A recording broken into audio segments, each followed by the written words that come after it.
We'll start with the prayers. Om Sahana Bhavatu Sahano Bhunaktu Sah Veeryam Karavavahai Tejasvinavaditamastu Ma Vittishavahai. Om Shanti Shanti Shanti.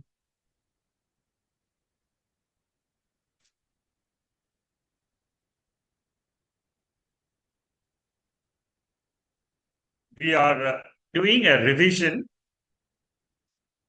of the Upanishads,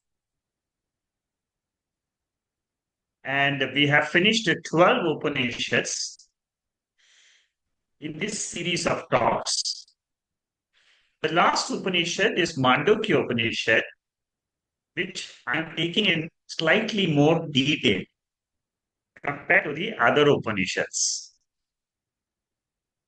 We have finished the first 7 mantras of the Mandukya Upanishad, which talks about Atma-jnana. If you understand clearly what the Upanishad is trying to convey to us, and if your mind is well prepared, without much disturbances, you will be able to understand and own up Atma, which is revealed by the Upanishads.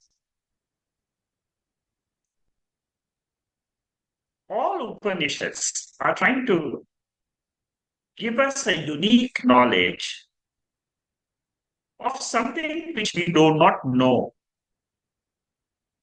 something we are not aware of. And that is, we all have a nature which is intrinsic to us. And that nature is defined as pure consciousness, pure existence, and bliss. Normally, we identify with 3 bodies. The physical body in the waking state, and we think that this is our real nature. Shankaracharya very clearly says in the Adhyasa Bhashyam, which he writes at the beginning of Brahma Sutra, he says clearly that we all suffer from an error in judgment about ourselves. Nobody has come and told us that we have some other nature. All of us, we believe that we were born, we are conducting a life, and one day will not be here. That's all we know. Therefore, what happens? We take this body, the physical body alone, as our nature. The Veda comes and tells us that there are 2 other bodies which we all possess. One body is called as the subtle body, which is not known to us, which is not seen by us. It is known to us, but it is not seen by us. It cannot be perceived with the eyes. But we all know that we have this body. We don't know that it is a body. We all feel there is something in me that which I experienced. The Upanishad comes and says, you name it as subtle body. The subtle body consists of emotions, thoughts, worries, anxieties, plans, all types of thoughts.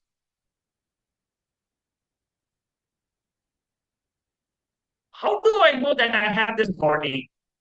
The Veda says, Mandukya Upanishad says, Try to study your dream nature, the nature of yourself in the dream state. In the dream state, you are identified with the subtle body. Like in the waking state, you are identified with the physical body.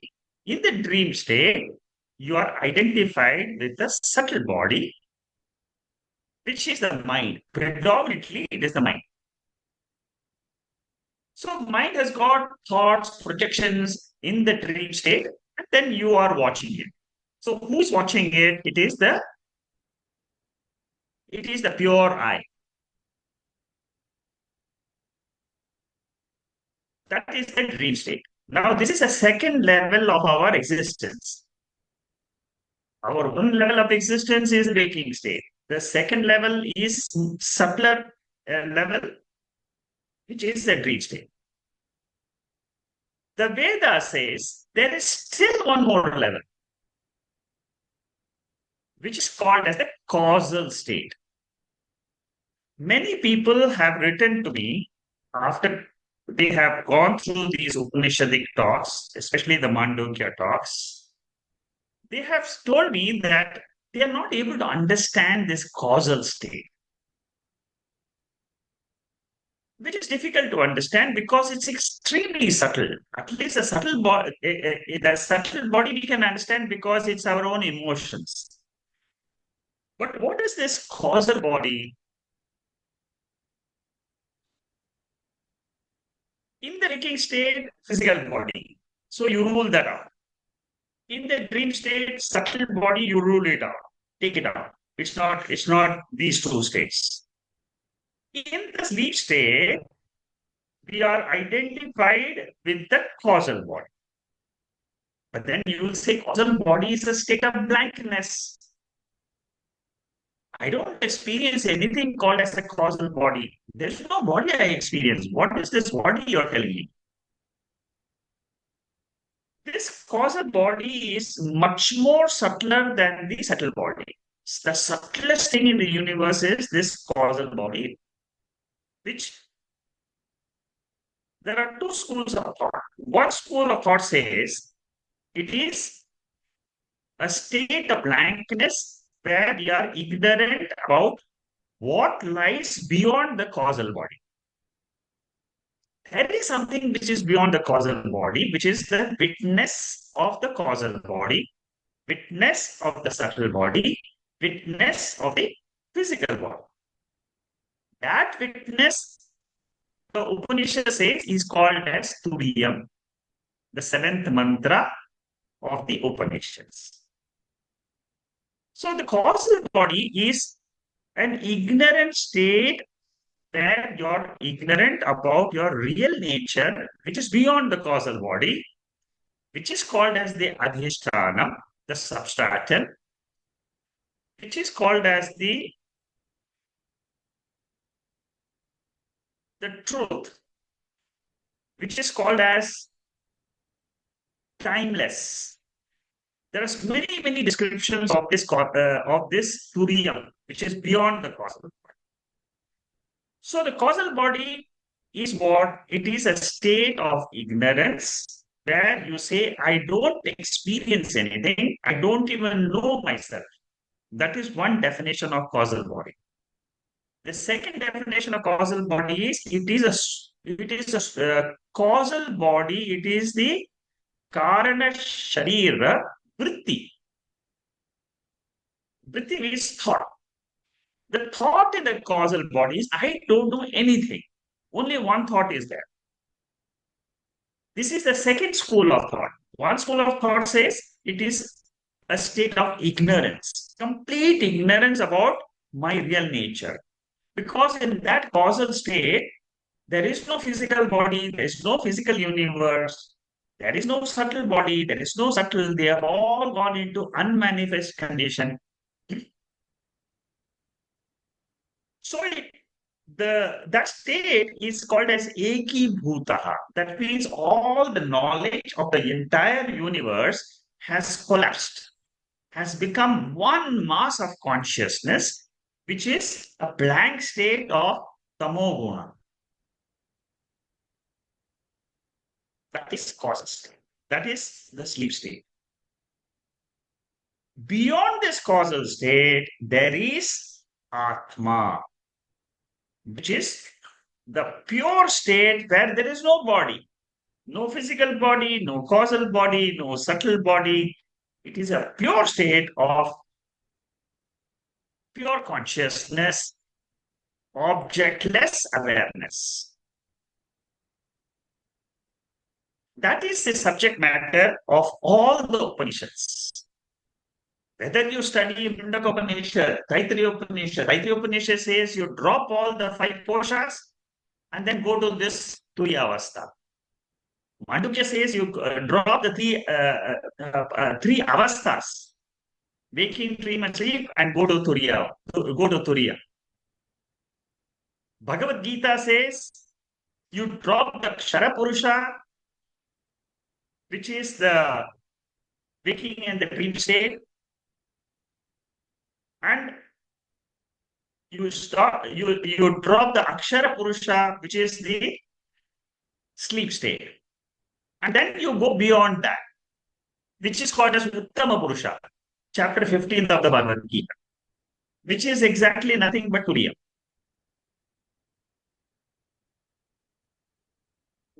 Keno Upanishad says Pratibodha Viditam. Before knowledge takes place, any knowledge takes place, it is called Atma. Pratibodha. Before knowledge of any objective world, whatever exists is called as Atma. Prajnanam Brahma, Aitareya Upanishad. It says consciousness is Brahman. Consciousness is your real nature, which is your Turiya. So, like this, all the Upanishads are trying to point out to me, who am I? I am pure Atma, in which there is no world, but it is the Adhishtanam for all the universe, complete universe, which is projected out from it. The subject matter, what we have to focus as seekers, is to understand, first of all, this Turiya Atma. Clearly understand all the features. We have done all this. I'm just revising them. It is not the waker, not the dreamer, not the sleeper. It is not anything to do with the objective world. It is Shantam, Shivam, Advaitam, pure state. See, Shantam means pure state. Advaitam means pure state.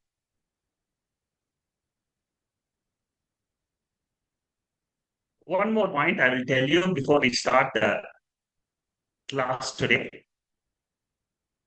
It is connected with this identification of Atma. In Brahma Sutra Bhashyam, Shankaracharya writes the Adhyasa Bhashyam. In the Adhyasa Bhashyam, Shankaracharya, in one of the points in the Adhyasa Bhashyam, he says that there are two types of knowingness. One knowingness is the objective world, which is called as Pratyaksha Vishaya. One knowingness is with the sense organs, where we use our eyes, ears, and we use the instruments of knowledge. That is one type of knowledge, one type of knowingness.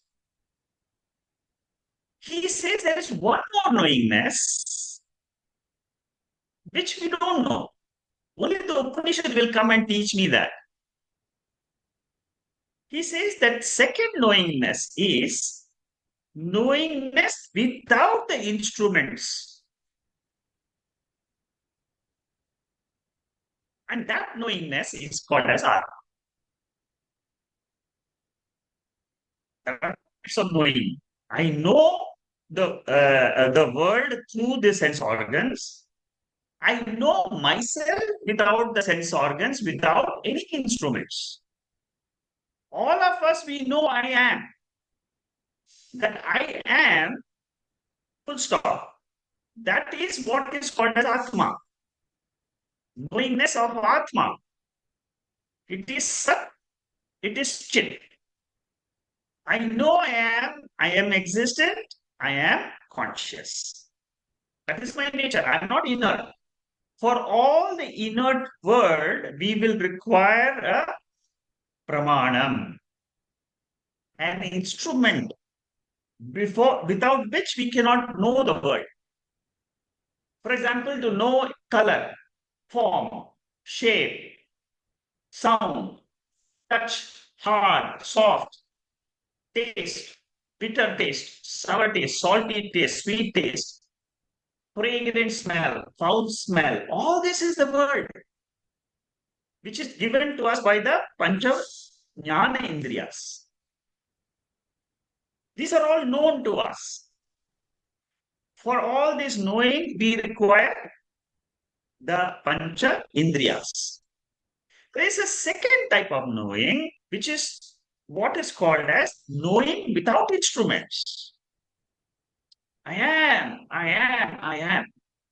That is what is the Turiya Avastha.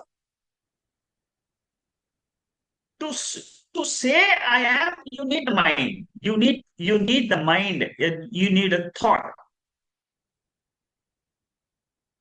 In Sanskrit, it is the knowingness with the help of instruments is called as paroksham. The knowingness without the knowingness with the instrument is called as pratyaksham. The knowingness without the instruments is called as aparoksham. Aparoksham means it is beyond the sense organs, but it is also knowing. Now, if you have understood these two knowings, very important, this is a very high level of discussions we are doing to reach the Turiya. You see, all these discussions are only to reach the Turiya Atma, which is revealed by the Mandukya Upanishad. It is the same thing which is revealed by all the 12 Upanishads which we have studied. Only the methodology will change. We can use Drigdashya Viveka, we can use Srishtivada, we can use Drishtivada, we can use Ajativada, we can use different methodologies. Avastatriya Vada, Panchakosha Vada, we can use different viewpoints, we can come to, but the conclusion is there is Atma, there is pure consciousness. I have to know that and I have to claim that. I have to really say that is my real nature. It is imperishable. It is immortal. Nothing can disturb the Atma. All the rest which I experience is mithya. A beautiful word coined by Advaita Vedanta. Everything else is mithya. Okay, so now I will get into the portion where we stopped last week. Chaturmatra Omkara Vichara. From verse number 8 to 12 of the Mandukya Upanishad, a very, very beautiful meditation is taught. It is called as Omkara meditation. Very unique in Upanishad, in Mandukya Upanishad. You will not find it anywhere else. You have Omkara meditation in other Upanishads, but it will not be like this. This eighth mantra is a general introduction. The ninth mantra explains to us that in the general introduction,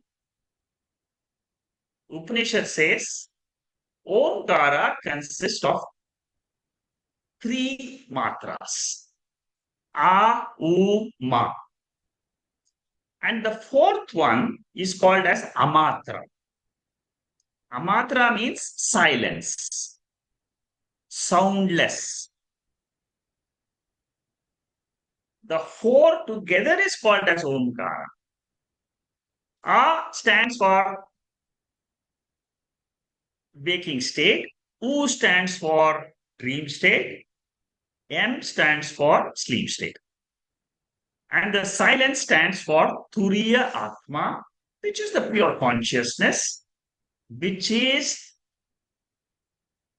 what I describe now as knowingness without the instruments of knowledge. I am. I know I am. I am conscious. I exist. That never goes out of our purview. Whether you're in the waking state, we all say we are. Dream state also we are. Sleep state also we are. But we don't know how to separate the we are or I am from the body mind. That is the problem. The separation of body mind with the pure existence is the entire exercise of the spiritual study. So the ninth mantra says you meditate on Akara as the Virat Devata. A Devata is a controller who controls whatever is there, the laws which appear in that state. For example, in the waking state, we know there is gravitation, there is cosmic movements, the air moves. There are so many things. The earth is moving. All this is controlled by a power. So you sit in meditation and say that all the waking state is nothing but is controlled by Tara, which is basically Virat Deva. And then there are two comparisons they give us, Aptihi and Adimatvam. Adimatvam means it is the first state. And Aptihi means it is all pervading in nature. This is the Akara. Ukara means what? After resolving yourself in the waking state with the Virat Devata, in the state of meditation, you say U. Ukara means it is Hiranyagarbha. All our dream states are controlled by a Devata. Devata means a power. You don't have that power. There is some controller who gives you that dream every day. Now, all the dream states they get resolved where? They get resolved into this Hiranyagarbha Devata. For each state, you say it gets resolved into that particular Devata. This is how the meditation is done. There are two parameters which the Upanishad teaches us. Ukara is Utkarshaha and Ubhayatva. Ubhayatva means it is in the middle of Akara and Makara. And Utkarshaha means it is a very glorified, it is a higher state, it is subtler than the waking state, it is a cause. So Utkarshaha means it is predominant, it is a superior state compared to the waking state because it's more subtler.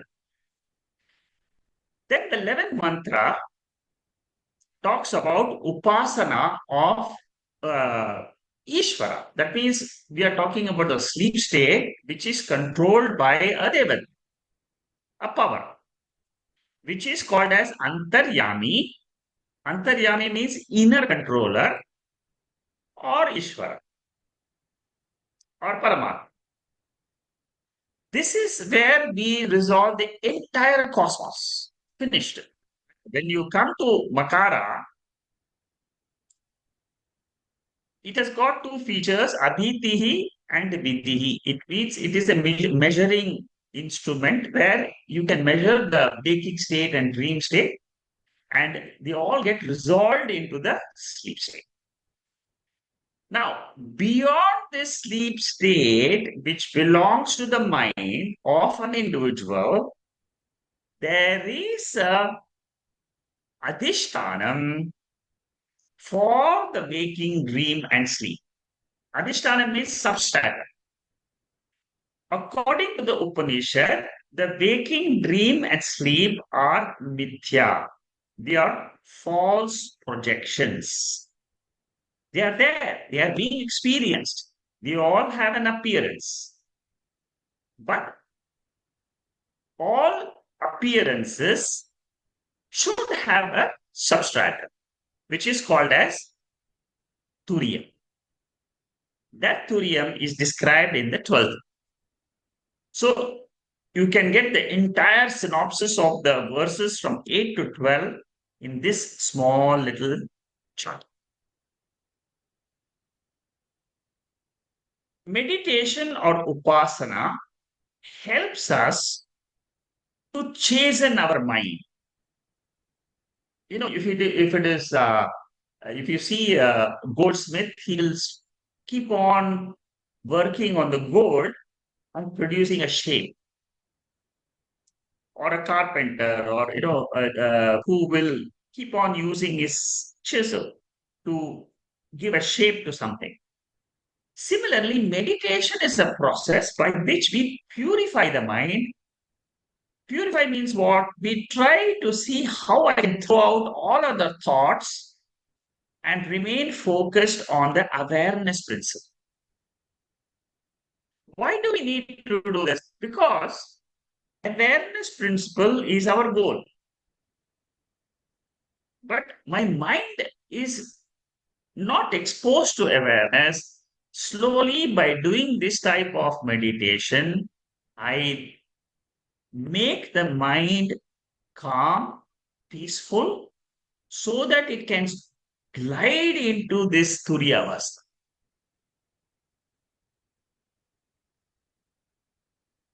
So when you look at gold, you can have a gold vision or you can have the ornament vision. You keep on looking at a bangle, chain, or ring, you can say that they are different forms. When you look at the world, you can keep on looking at all the human beings with different mindsets, with different bodies, with different shapes, with different colors, with different tastes. All of them have got different features, like the chain, gold, and ring. Suppose you say, I know that all these are resolved in a state of awareness or consciousness, like all the chain, gold, and ring is resolved in gold. I have got the vision of oneness, which is the silence, in which there is no word, no akara, no ukara, no makara. Then you become a jnani. So, jnani in Vedanta is one who has realized the oneness of the universe. Suppose you keep on looking at the world, variety of the world, and keep on analyzing the world and trying to understand why, how, then you're in the wrong direction because there is no end to that analysis. Why there is no end to that analysis? Because it is Maya.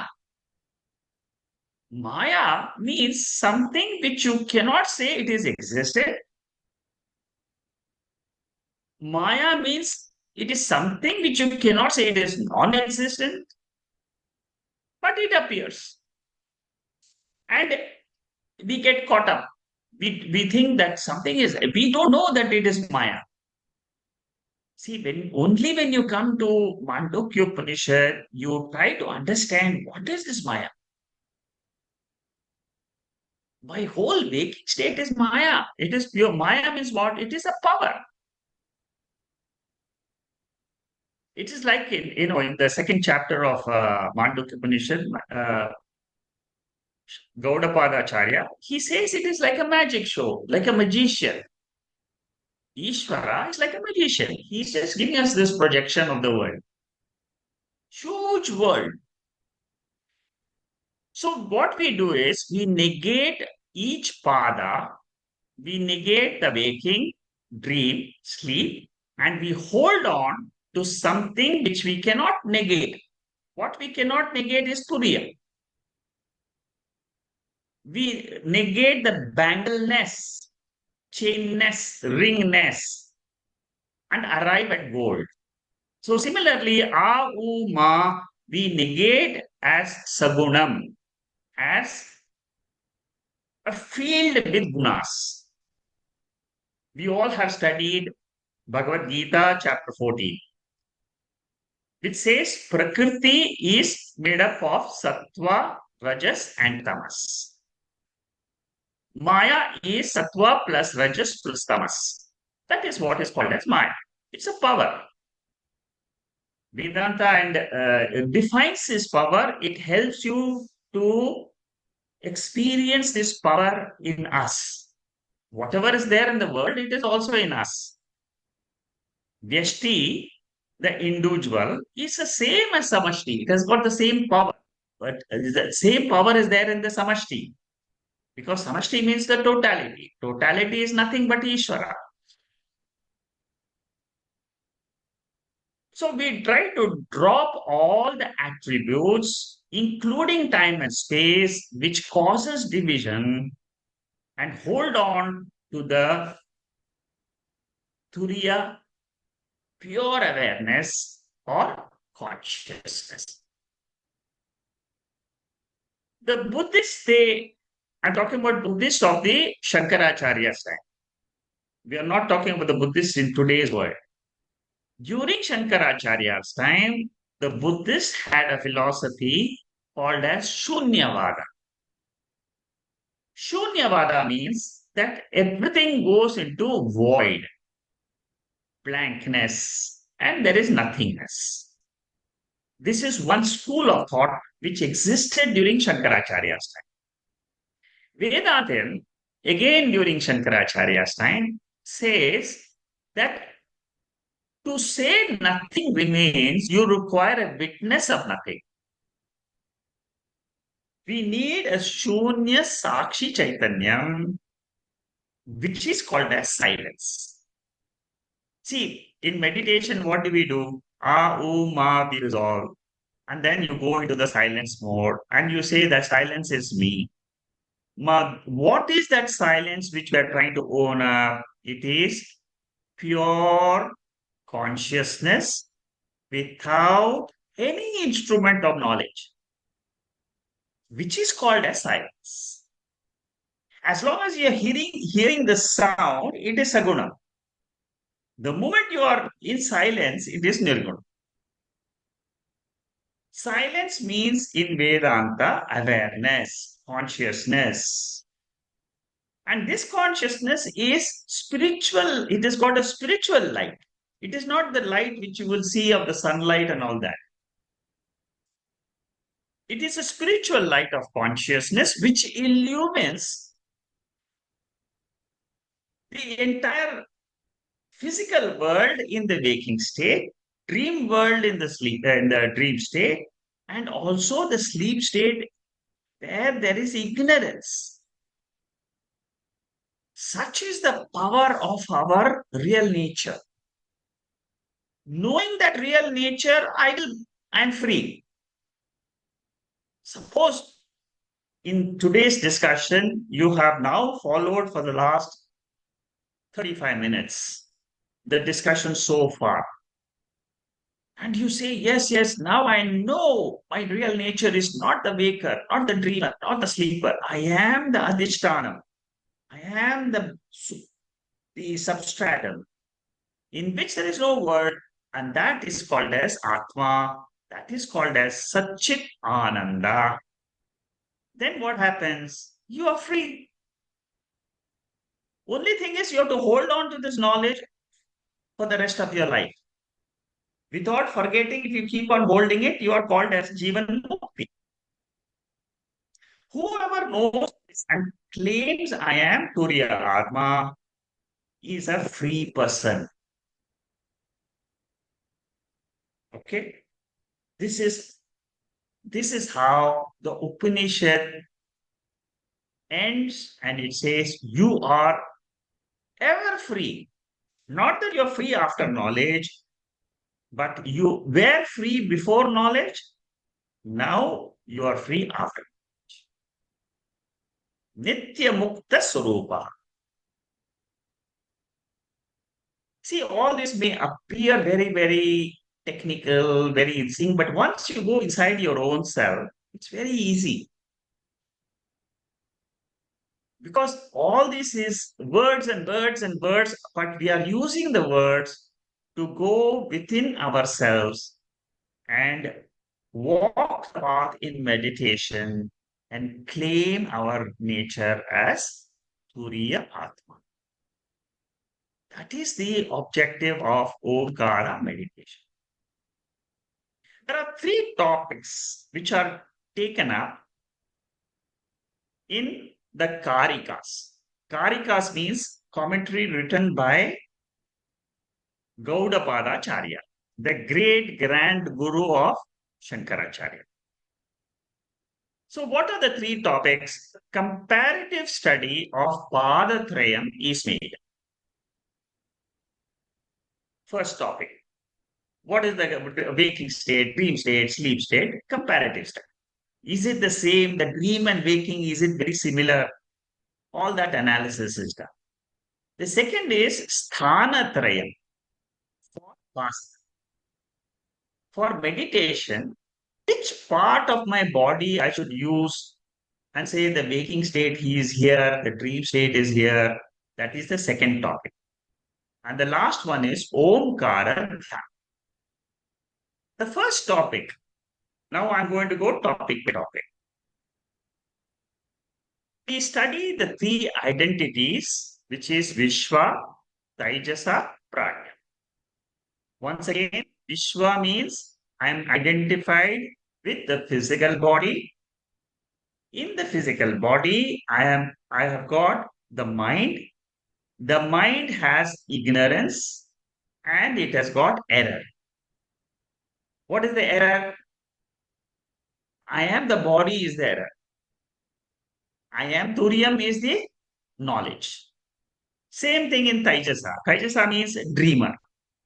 In the dream world, the dreamer is identified with ignorance again, and he has got error. Ignorance means ignorance of what? That it is Turiyam. In the sleep state, it has got only ignorance. There is no error. Because it is not a projection. There is no projection happening. In the waking and dream, there is a projection of the mind. The mind keeps on projecting that the world is real. I need to go after certain things. I need to go away from certain things.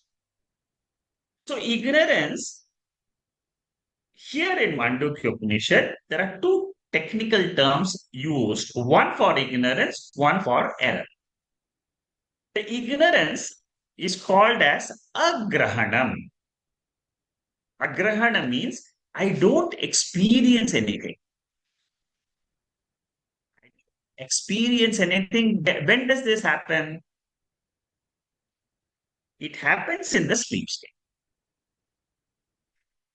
And Mandukya Upanishad says it is the bijam, it is the seed for the waking and dream. Don't ask too many questions. How can it be the seed and this? You just believe it. That's all. As you study this Upanishad more and more in detail in the second chapter, third chapter, fourth chapter, a lot of discussions happen. When you come into into these other chapters, then what happens? Then you will understand what is agrahanam and what is anyata grahanam. Error or mistake is anyatha grahanam. Anyatha grahanam is clearly a projection, a wrong projection. It is an effect of the cause. The cause is the sleep state, which is ignorance, which is agrahanam. Agrahanam means I don't know I am Turiyam. Therefore, I project I am the body. I am the mind. The I, which is pure Atma, I am is pure Atma, which I said right at the beginning of the talk. I am is Atma. Whatever I add after I am a waker, Anatma. So Anatma waker is added to I am. This is what is called as Adhyasa. Adhyasa means superimposition. So any error is karyam, ankuraha, sprout. It is a sprout of the seed, like the plant and the tree. Swapna is an error because all the impressions which you have in the causal body are projected. So that is the first topic. What is the first topic? Discussion about the three identities. What is the three identities? Comparative study of the three padas. Waker, dreamer, sleeper. We have done that in the first slide. Second topic I told you is Thanatrayam. Where do I meditate? What is the alambanam? What is the place in which I can meditate the waker, dreamer, and sleeper? The Upanishad says you can meditate, close your eyes, you can meditate your waker, the waker eye on the right eye. Because right eye is supposed to be very, very powerful. Then Taijasa, the dreamer, the Upanishad say you can meditate in the mind. Because dream is predominantly the mind. So if you want to know the mind, you say my entire dream state is I am as the mind. In the Vishwa dream, waker state, most of the perceptions, the worldly perceptions, 90% of our knowledge of the world comes from our eyes. Among the two eyes, the right eye is more powerful. What about Prajna? If I want to meditate on the sleep state, which part of the body I should take it up for meditation? In Prajna, in the sleep state, according to Prajna Upanishad, which we are going to do very soon, it says very clearly that the jiva who was existing in the indriyas, in the jnana indriyas, he withdraws from the jnana indriyas and goes into the heart through the nadis. If it remains in the nadis, it is experiencing the dream state. But suppose the jiva through the nadis, it goes to the hridayam, then it is a resting place, and that resting place is called as sleep state. Very powerful knowledge we get in Prajna Upanishad. Another aspect in the second topic is Bhoga Traya.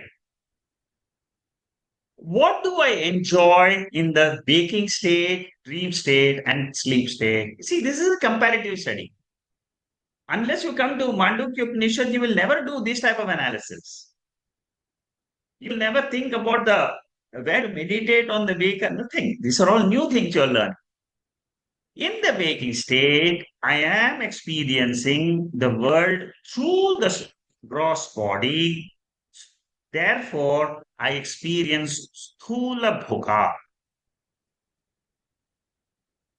Whatever comes as from the world, the gross world in which I can perceive That is called as Vishwa. What about Taijasa, the dreamer? His world of experience is the Sukshma Bhoga. Suppose you travel to the US, or you travel to London, or you travel to Mars, and you're really enjoying the travel. You're experiencing beautiful things. You go, or you travel to Switzerland and you go to Mount Titlis and you watch the beautiful mountains there in the dream. All that is an experience given out by your thoughts, the subtle world. It is called as Sukshma Bhoga. Bhoga means experience. Ananda Bhoga is the sleep state. All of us, universally, our experience in the sleep state is I am very, very peaceful. I am happy. Ananda. Wherever you are, you have a good nap in the afternoon on a Saturday or a Sunday afternoon. You will say, I had a very good sleep. I had experienced happiness. I would love to go back to sleep again because I enjoy it. That is called as Ananda Bhoga. So we have seen how to, what are the experiences. In the first topic, we saw what is the three comparative study of the three state. In the second topic, we have seen what are the experiences of the three states. Now we go to the third topic. Omkara Dhyanam. See, these are all the topics of the Karikas, commentary written by Gaudapadacharya on those Omkara verses 8, 9, 10, 11, and 12. The third topic is Omkara Dhyanam. Pranavaha. Pranava is Uttama Nama. Pranava means Omkara. Another name of Omkara is Pranava. Pra means ideal. Namaha means name. Pranava. Namaha. Okay, there's a spelling mistake there. It's not Navaha, Namaha.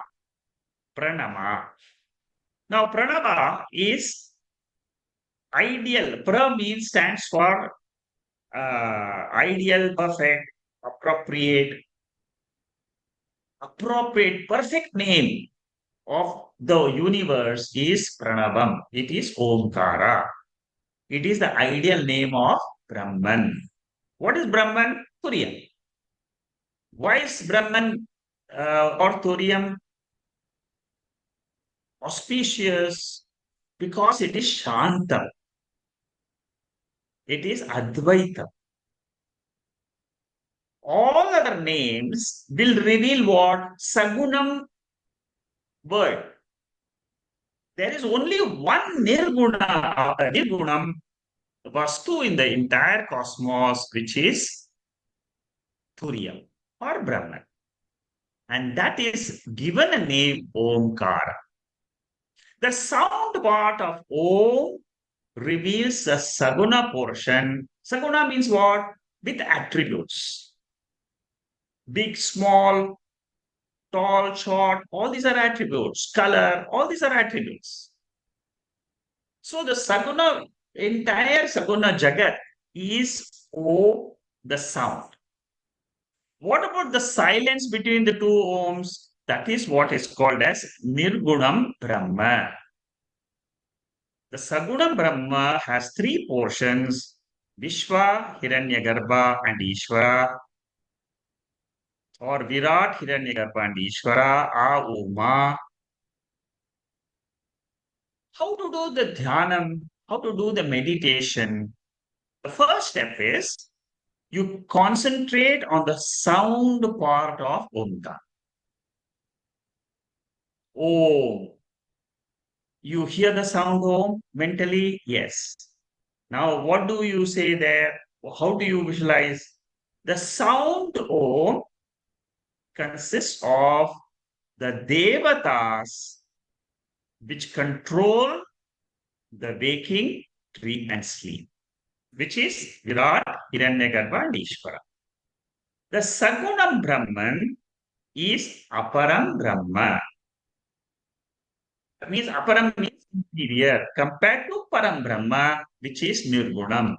So when you focus on the sound Om, it is you are focusing on the Sagunam Brahma, the nature which is Jagat. Second step is you shift from the sound to the intermediary silence and try to expand the silence as you grow further and further in meditation. So, how do you do this meditation? You chant Om. In your own mind, you say the Om sound is the three worlds of the waking, dream, and sleep. The silence is pure consciousness, which is I, the Atma, Nirguna. Again, you come back, say, chant Om, and again repeat the same thing. Omkara is Omkara. Sound is this sound. And the sound represents Virat, Hiranyagarbha, Ishvara. Silence represents Nirgunam, that Adhisthana. Suppose you repeat this exercise 20 times, 30 times, what happens? The distance between the two ohms will become bigger and bigger. And your mind will be able to get absorbed in the silence, which is Amatra. It is not a blankness, but it is consciousness, awareness. It is a nirguna vastu. It is absence of everything else other than me. And I am that pure consciousness. I am that awareness. I am that silence. That is what is left behind when I chant Om, Om, Om, Om again and again. Now, this Turiyam, this silence, it is not an attribute, it is nothing, it is pure consciousness or awareness. And that awareness is asangaha. Asangaha means what? It is not connected with the world outside at all. It is existing by itself. It is self-evident. Swatasiddhaha. It is knowingness without any instrument of knowledge. Your mind is not there. Your body is not there. Your sense organs is not there. Even the Shastriya Shabda, Turiyam, the word Turiyam is also gone. Only the Vastu remains. That is called as Anantaha. It is called as Anandaha. Anantaha means it is limitless. It is beyond time. It is timeless. And I should see that all as my Swarupa. It is my nature. I am that consciousness. This is the way Omkara Dhyanam becomes Swarupa Dhyanam. And Swarupa Dhyanam gives Jnana Nishtha, firmness in knowledge, firmness in the freedom, which is called as moksha, which is liberation. Such a beautiful meditation this is. I have done Omkara meditation in my previous sessions. So that is all the topic, and that is all what happens in the first chapter. It's a very, very beautiful chapter. I've given you the essence of the entire 12 mantras, and I've also explained to you the 29 karikas which are there. The essence of that I have explained to you, which is broken up into the three topics for the last 5, 6 mantras. Now we enter into the second chapter. See, we have to cover 3 more chapters, and then we will stop with our introduction sessions for all the Upanishads. So The second chapter of Mandukya Upanishad is called as Vaitatya Prakaranam. Vaitatyam. It has got 38 verses. There are 5 topics in the second chapter. The 5 topics are broken up the way I have shown in this chart. The first 3 verses discusses what is swapna, the dream state. And why do we call it as Vaitatyam? Vaitatyam means false, unreal. The entire dream state is a Dvaita Avastha. There is a duality. The subject, dreamer, and the dreamer. When I wake up, it becomes unreal. But during the dream, it is real. Similarly, the waking state is Dvaita. I am the subject, I am the body, I am the mind, I have an ego, I am experiencing the world. All this is true. When I wake up to the Turiya Avastha, where I see myself without any instrument of knowledge, and I own up and say, I am there. I am Sat Chit Anand. Then what happens? The waking also, I negate, I make it Vaitatyam applies to the wakings.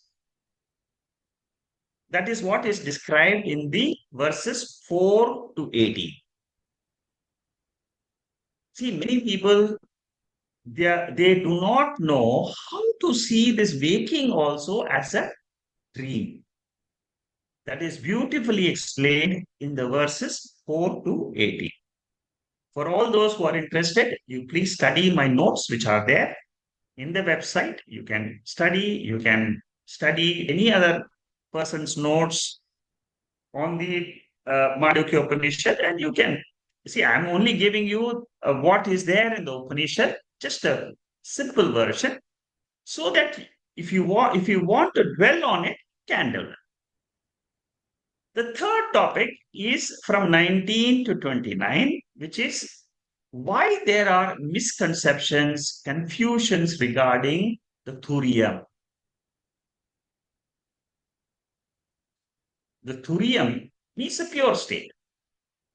There is a confusion regarding Atma. What are those confusions? We discuss in 19 to 29. I will go through some of these topics in the next few slides. Here is only a summary portion. The next after this is the verses 30 to 34, which is the conclusion. Upasamhara Pada Traya Mithya. What is Pada Trayam? Waking, dream, sleep. And Mithyatva means what? Falsifying. Unreal. So 3 padas are unreal. What is reality then? Reality is Turiyam. It is the 4th pada. In the 5th topic, 35 to 38, the sadhanas, the means of arriving at the conclusion which is given in the 30 to 34, those are mentioned in the 35 to 38. What are the disciplines I should follow? What is the benefit I will get if I follow those disciplines and I learn this entire knowledge as my Swarupam? Then what happens? I become free. So the second chapter is basically an expansion of Prapancha Upashamam, which is there in the 7th mantra. Okay, that's what I am saying this in this particular slide. In the 7th mantra, there are 2 words, Prapancha Upashama, Advaita. The second chapter of Mandukya Upanishad focuses on Prapancha Upashama. Upashama means what? Prapancha means the universe. Upashama means resolution. The entire the world of Panchabhutas, the five elements, they get resolved into Atma. Therefore, it is regarded as unreal. This is the way the vision of the Upanishad is. See, we never have this vision. Our normal vision is I am the jiva with the body. But the Upanishad, look at the vision of the Upanishad. Upanishad is telling me I am Turiya Atma. Can you see what a big difference it is? How much I have to cover through my intellect. I have to go through this knowledge and reach this pure Turiyam. The Turiyam, which is mentioned in the seventh version, a seventh mantra, is given here. It is not the waker, it is not the dreamer. We have covered this verse before. So the second chapter is Prapancha Upashamam. It is the unreality. Unreality is given five names in Sanskrit. What are the five names? You will come across this many different Upanishads. Asatyam is the first word. Asat. Asat means it is false. Mithya, second word. Third word is Anrutam. Fourth word is Mrisha. The last one is Vaitatyam, which is what we use in Mandukya Upanishad, second chapter. Jagat Vaitatya Prakaranam. See, we divide the entire experience into world, which is Jagat, and I, the consciousness, which is Turiya. I learn to drop the Jagat as Anatma, as Jadam, as inner, and I, the projector, the consciousness, the awareness, as the Atma, as the Turiya. Very beautiful. The analysis of Mandukya is amazing. It's really amazing because it's a step-by-step process of arriving at our ultimate nature. This type of analysis, this type of process of arriving at our real nature, you don't see it in any other Upanishad. This is the king of all the Upanishads. Advaitam is the next word which is used in the third chapter. When I come to the third chapter, you'll see the meaning of that. Now I will okay, I'll give a little bit more, then we'll go topic by topic. So Turiyam is free from the world, it is worldless. You must understand this. What is Turiyam? It is I without the instrument of knowledge. I exist as such, as existing. Because all of us, even when we get up, we say, I did exist in the sleep state. But what is my nature in the sleep state? Nobody knows. Upanishad comes and says, beyond the sleep state is my real nature, which is Turiya. From the point of Turiya, Upanishad negates the word. This point you should be very clear. Don't try to negate the world sitting in waking state and saying there is no class, there is no class going on now. Nothing. You cannot say that. Your mind has to travel in meditation and say the waking state is experienced, but it is not permanent. The dream state is experienced, but it is not permanent. The sleep state is experienced, but it is not permanent. But is the world only impermanent and permanent? Then no. There is a seer. There is a conscious, sentient Atma, which is permanent, which is Turiya. What is the significance of negating the world? World we negate in Mandukya as false, as unreal, anrutam, asatyam, mithya, all that we say. But why do we say this? To arrive at the fact, which is I am the Turiyam, I am always there. I'm always there, not with the body, mind, and sense organs. I am there as Sat Chit Ananda. Factually, the world is unreal. It is non-existent. It is absent. That is why it is called as Prapancha Upashrama. So the Padatrayam, waker, dreamer, sleeper, the three padas, the three legs of our existence, they are dropped as false. And we own up the Turiyam as my real nature. What are the three pairs which we negate? Vishwa, Virat. Virat is the totality, the Devata which controls the Vishwa, the waking individual. Hiranyagarbha Devata controls the dreamer, Taijasa, individual. Ishvara Antaryami controls the Prajna, the sleeper. This is an introduction to the second chapter. Now we will see topic by topic. I told you the first three verses are an introduction of the dreamer, the dream world, Swapna, Prapancha, Vaitatyam. So in the first topic of the second chapter, Gaudapadacharya says,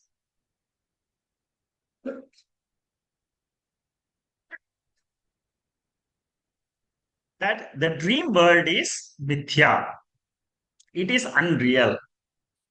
It is real at the time of experience, unreal when you wake up to the waking state. So in the dream world, we have the capacity to have the appearance as though it is real. In the dream state, the dreamer, he thinks that his world is real. Similar in the waking also, we feel the waker, I am the waker, I've got this body. The waking world is real. But when the Upanishad says you are not the waker, you are not the dreamer, but you are the Turiya Avastha, you are the pure state of consciousness. From that consciousness state, you say the waking state or the dream state or the sleep state is unreal, it is appearing, it is asat, it is mithya, and so on. There are three pramanams we generally use in Vedanta. Pramana means source of knowledge. And what are the three sources of knowledge we have? First source of knowledge is called as primary Shruti. The second source of knowledge is called as Yukti, logic, reasoning. And the third stage is called as third pramanam, third stage of the pramanam, source of knowledge, is our own anubhava, our own experience. What does the Shruti say about the dream world? It says in Vedantic Upanishad, fourth chapter, third section. It's a very beautiful section. In one of the this one is, I would say that this is the best portion of Vedantic Upanishad. Fourth chapter of Vedantic Upanishad. In that, there is a third section. It is called as Swayam Jyoti Brahmana. I've taken some in Panchadasi. I have referred this in the sixth chapter of Panchadasi or something. I've referred this Swayam Jyoti Brahmana. Full. Have had a lot of talks on this. Now, Swayam Jyoti Brahmana says the dream world is a mental projection. It is really not there. If you study the Swayam Jyoti Brahmana section, this is the conclusion. We are studying the dream state. We are saying that the dream is an example taken by Gaudapadacharya to prove that the waking is exactly like the dream. Yukti, reasoning. The dream objects don't have space or time to exist. Why do we say dream world is false? Because In the dream world, I experience the birth, I experience the marriage, I experience all in a matter of 90 seconds. They say, scientifically, they say that the dream exists only for 90 seconds. Rapid eye movement. Or, and in that, we experience the dream state. So, from Yukti point of view, Gauda Paracharya elaborates this on the in the second chapter, and he says that even when you look at reason, you can say that the dream world is false because within a matter of few seconds you cannot collapse the time world. And the third is Anubhava. All of us have the universally we experience our dream as false. The moment you get up in the morning, the dream world is gone. Each one of us who's listening to the talk here, just think about it. So many dreams I've had since my birth. When I was a young boy, when I was in the child, when I was a youth, when I was an adult, when I was before marriage, after marriage. So many dreams. But where are all of them today? Can you pull out any of them and say this is real? No. Similarly, the waking also, all our experiences are waking. Can you pull out anything and say that is was real? Can I hold on to it? You cannot hold to anything. That is why it is called as Maya. You can say it is existent. You cannot say it is non-existent. The only word we can use it is Mithya. Okay. Very beautiful chapter. You will have to go through the chapter. Tomorrow, Sunday, I'm going to start. I have already started the second chapter for the Sunday session of Mandukya Upanishad. We have already finished all the first chapter. We are now started the second chapter. For those who are interested, you can join, or you can just get the YouTube link and then watch it whenever you want. Non-tangible thoughts are mistaken as tangible objects in the dream. Abstract thoughts are mistaken as concrete objects.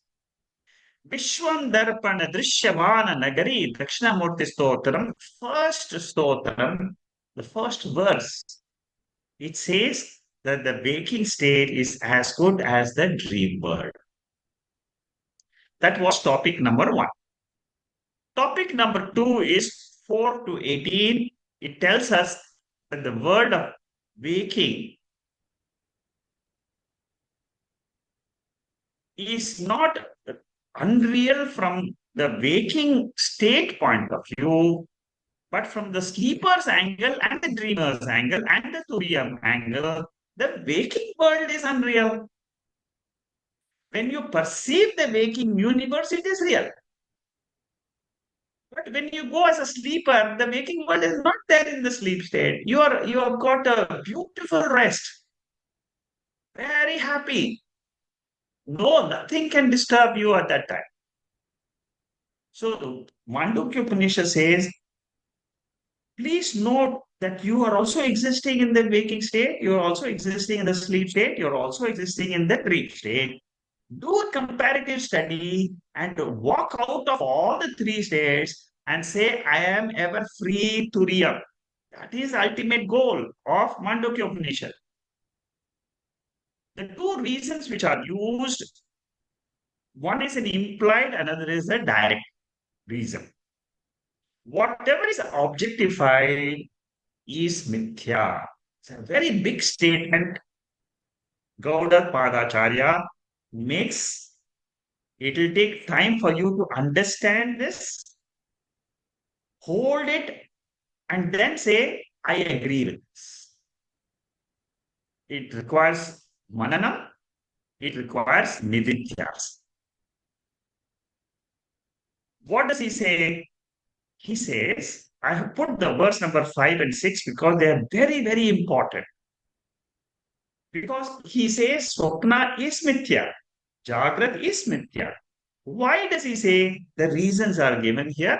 You can go through this, you can understand this. For more details, you can refer to my notes of the Mandukya Upanishad, which is there in the website, and it is already circulated to the group which is attending the Sunday sessions. That is the implied meaning of mithyatvam. The direct meaning is whatever is impermanent is mithya. It has a dependent existence. That is the second factor we should understand as a reason. What do you mean by this? It has dependent existence. The dream universe depends on the waker. The waking universe depends on Turiya for its existence. Without Turiya, there is no waking universe. Without waker, there is no dream universe. That is what is the reasoning given by Gaudapada Acharya. So the implied meaning is any object reveals its existence only depending on an observer to prove its existence. If there's no consciousness factor in the dream state, if there's no consciousness factor in the sleep state, if there is no consciousness witness factor in the waking state, you cannot prove the existence of these three.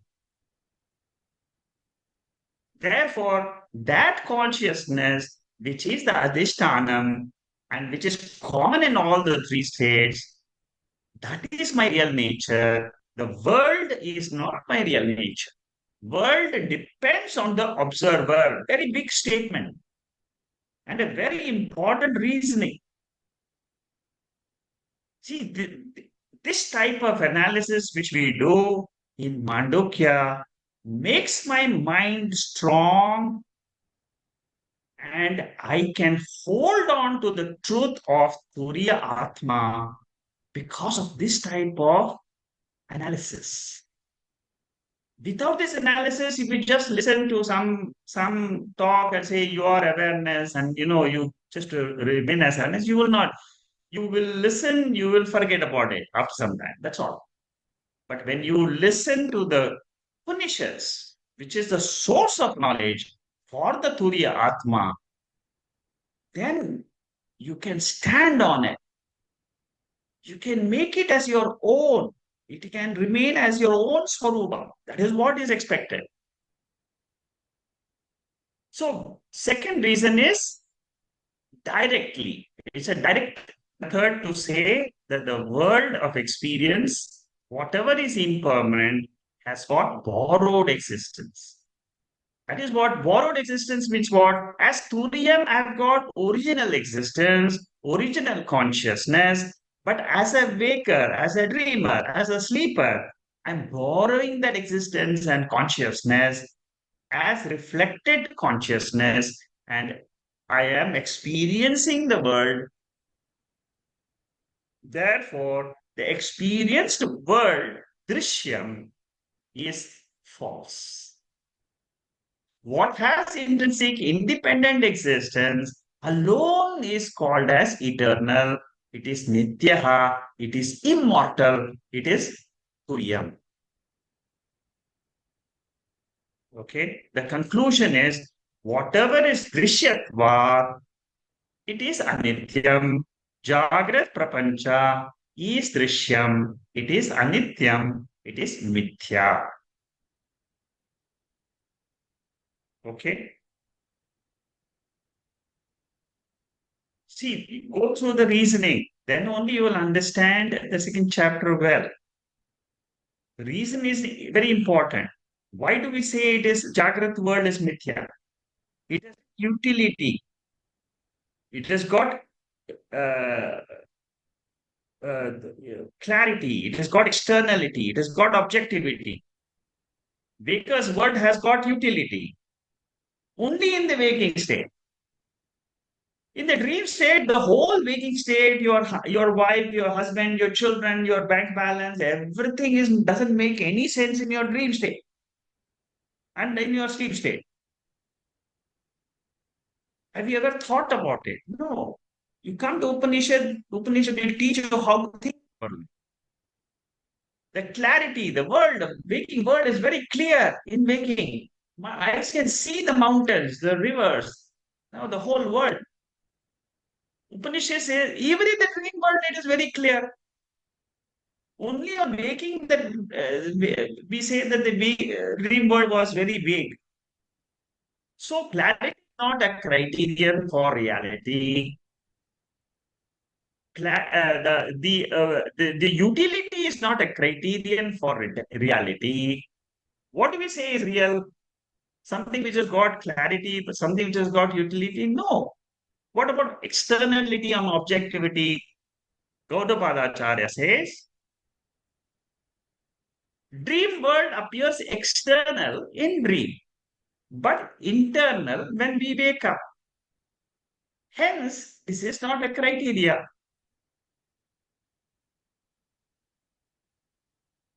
Similarly, you can't say the external world I'm experiencing is a criterion for reality, even in waking. Okay, so all this he takes the dream and then he proves this step by step with logic, with reason. Objectivity. Objectivity means it is available for objectifying through my sense organs. Even the dream world is objectified, but that is not real. So, objectivity is not the criterion. Externality is not the criterion. Clarity is not the criterion for reality. So, everything which is observed, the world, the body, the mind is mithya. Consciousness, observer of everything, and that observer is real. Not the world, not the body, not mind. So you have to go through the world, body, and mind to arrive at Turiyam. Now, this ignorance of Turiyam is called as Mula Avidya. We have used this, these are all technical terms. Avidya and Mula Avidya. Avidya means in the waking state, I don't know so many things. In the sleep state, it is called as Mula Avidya because I don't know I am Turiya. I am the Turiyam Vastu. I am the pure consciousness. This Mula Vidya is also given a name Maya. I told you Maya has got different definitions. It has got Sattva plus Rajas plus Tamas in Bhagavad Gita. Here in Mandukya it says that ignorance of the Turiyam is called as Maya. Okay. So Turiyam is Satyam. The three padas are Mithya. The third topic is from 19 to 29. And here, the, the different misconceptions which are there for this Turiyam is explained. Some say that this Turiyam is the body. Atma is the body. Atma is the mind. Atma is the energy. Atma is an atom. These are all different viewpoints of what that Atma, what that reality is. Only Mandukya Upanishad says it is an observer. The scientist will say it is energy. The the religious people they will say it is God. But what Upanishad says is study the the process by which Upanishad reveals the Turiya, then this aspect of reality you will understand very clearly. Yen manasana manute yenahur manomatam, what the mind can think, but it is the source of the mind itself. That is what is Atma. Okay, so that is till verse number 29. The fourth topic is from 30 to 34. It is the conclusion. What it says in conclusion is Turiyam is not Vishwa, it is not Taijasa, it is not Prajna. Whatever is experienced by me, which is the waking world, dream world, sleep world, is mithya. I, the observer, the consciousness, is satyam. Okay, so that is the conclusion, the Upasamhara portion from 30 to 34. The last topic is 35 to 38, talks about the sadhanas. And what are the sadhanas? The sadhanas are basically Shravanam, Mananam, Nididhyasana. You know these three disciplines. Shravanam means listening to the scriptures. Mananam is contemplation. And Nididhyasana means owning up that Turiyam as my nature. I put the three verses, the 35 and 36 verses, 37 is also here, and the 38 verse is also here. All the four verses I have put, which are basically telling me if I own this Turiyan as my real nature, I will be ever free. I will always have this knowledge that I am Nitya Mukta Swarupa. That is the end of the second chapter. Next week, I will give you a summary of the third chapter, which consists of 38 verses. Okay, so next week, we'll start the third chapter. I will try to see if I can finish. There are 12 slides of the third chapter. There are 11 slides of the fourth chapter. If possible, I will try to finish third and fourth next week. And then the following week, let me see what we should do. Okay, let's finish up next week first. Okay, so with this, I close today. Today, what we have done is the entire second chapter we have learned Vaitatya Prakaranam, consisting of 38 verses. And then we have understood the 6 mantras from 8 mantra till the 12th mantra. What are the Omkara Vichara, how meditation is done, and what are the Harikas, what are the topics which we have covered, which Gaudapada Acharya has covered in the commentary portion of the Omkara meditation. Om Purnamada Purnamidam Purnat Purnamudacchate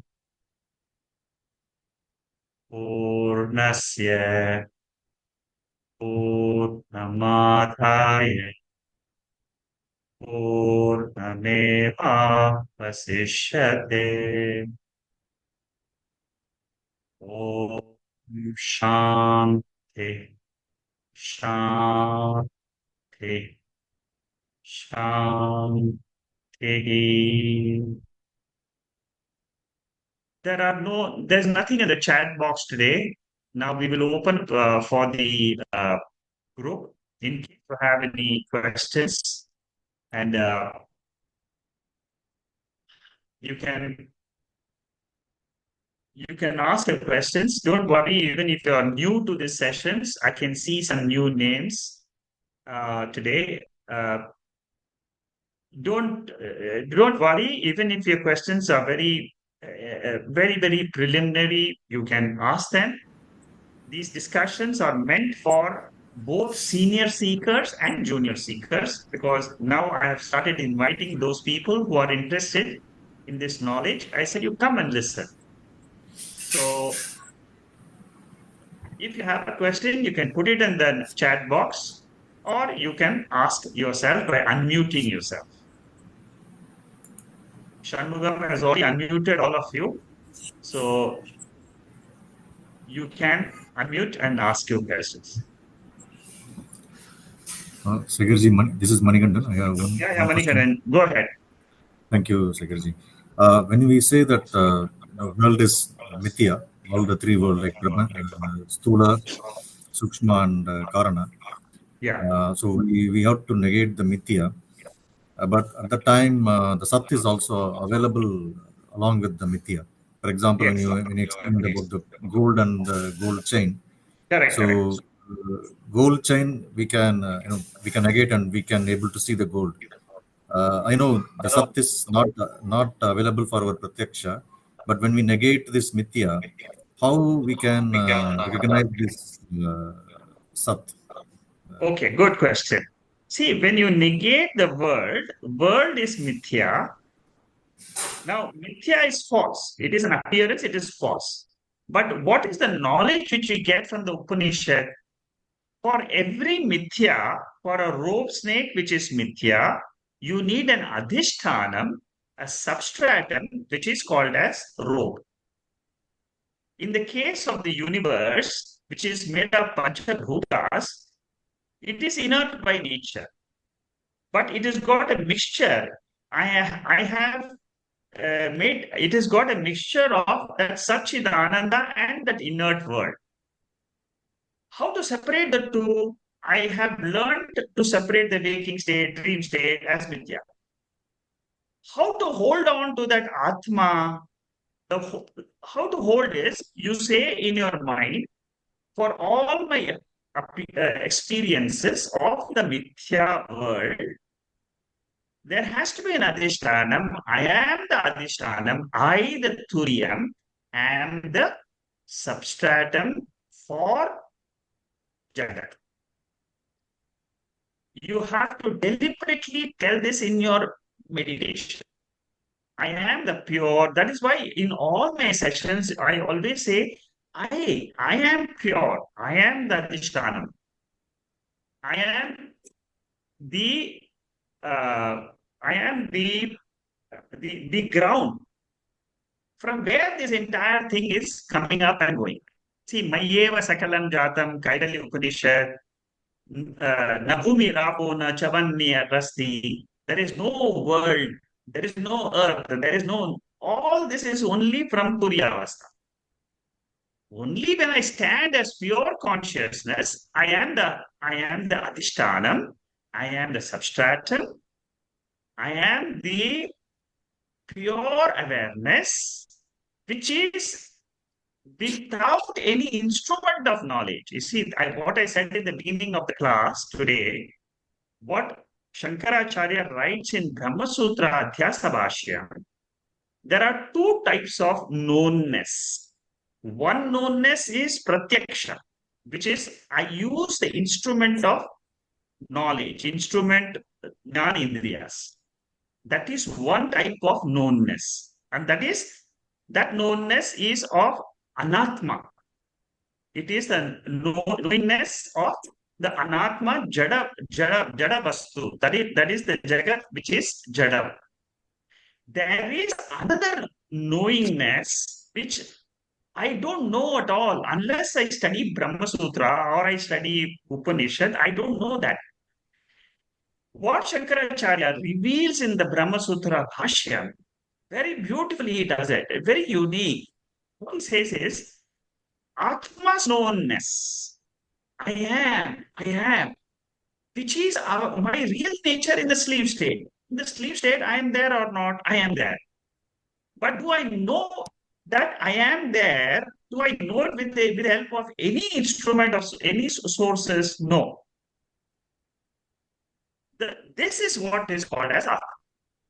Knowingness without any instrument of knowledge, without using your instruments like eyes, ears, your skin, your mind. All these are instruments of knowledge. But still, without using these instruments, I still am. I am Sat, pure existence. I am Chit, consciousness. What I do not know is I am Ananda. That is where my ignorance lies. Instead of that Satchit Ananda, I take myself as this body which is sorrowful. I take myself as the mind which is full of thoughts. Mind is nothing but the thoughts. So this is the Adhyasa which is happening, that I am confusing the pure Atma with the Anatma, which is the body and mind. superimposing Atma on Anatma. And similarly, Anatma, I am superimposing on Atma. I am saying the body is conscious. Body is not conscious. I am superimposing consciousness in the body. If I can remove this error, Shankaracharya says, remove this error, remove this mistake in your thoughts that the body is conscious, remove that error. Similarly, remove the error that I am sorrowful from Atma. Then you are free. Unless until you remove this error, try to understand what I'm saying. It is not easy, but try to see the line of thinking. It's a very, very deep thought process of Shankaracharya. And he gives it out only in the Brahma Sutra, because by that time your mind is very, very fragile. It is already, it wants to experience that Atma. It wants, it is, it's got that mumukshutvam. It wants to realize. You've studied so much about this Atma. So many years you have spent. So many hours and hours you have spent. But still it is very far. It seems very far. But by logic, by understanding, by reasoning, Shankaracharya beautifully brings it out and says, come on, there is nothing else. You just know that this is knowledge without using any instrument. That is Atma. See, in sleep we are existing or not? Yes. That existence is known. I exist, yes. I am not conscious in the sleep state. But what happens when I study the Upanishad, it tells me that in the sleep state, I am this Turiya. So in the waking state, you get this knowledge of the Adhisthana. So Manikandan, your question is how to differentiate. The answer to your question is know that you are the Adhishanam, you are the pure substratum on which the Mithya world is coming and going. Here you have to use the knowledge of the Vedanta. It says for any Mithya, you require a Satya Adhisthana. That principle you have to use. Am I clear? Yes, Secretary. Thank you. I think what I can infer is when most of the times we try to do the objectify the Atma. So if I follow this That's correct. That's if I correct. follow this Shankaracharya's the advice of knowing the Atma without any instrument of knowledge, I think we will Ah, come back to the subjectivity, subjective oh, knowing of. fantastic. Now you got it. You are able to link the Brahma Sutra Yes. Bhashyam lesson, and now you got your doubt clear. Thank you, Secretary. Thanks a Very lot. good. You have picked up the reasoning beautifully. You were trying to objectify the Atma. Now you know how not to objectify the Atma because you have learned that Atma is self-evident, it is self-existent, and you don't require any instrument of knowledge, not even your mind, to know the Atma, and that is it. Good. Okay, Arun Jain has put something on the uh, his question is, can we say that the Karana Shariram originates and emanates from karma, Sanchita, is a primary, that is my bound cycle. Okay, good. You are right. Karana Shariram is nothing but it is a bundle of all your Sanchita and Agami and Prara. That is another way of putting what is that Maya Shakti. See, we call it is self-ignorance. We call it is prarabdha karma, sanchita karma, all that. So the sleep state is nothing but it is the karana shariram. Karana shariram is sanchita plus prarabdha plus the agami. All three together is that sleep state. And waking up from the sleep state is this pure knowledge of Atma. Turiya, the moment you say, I am aware, I am the pure consciousness, without any instrument of knowledge, I know I am. And that is my real nature. Then what happens? You are clear. But your question, yes, your question and your answer is absolutely right.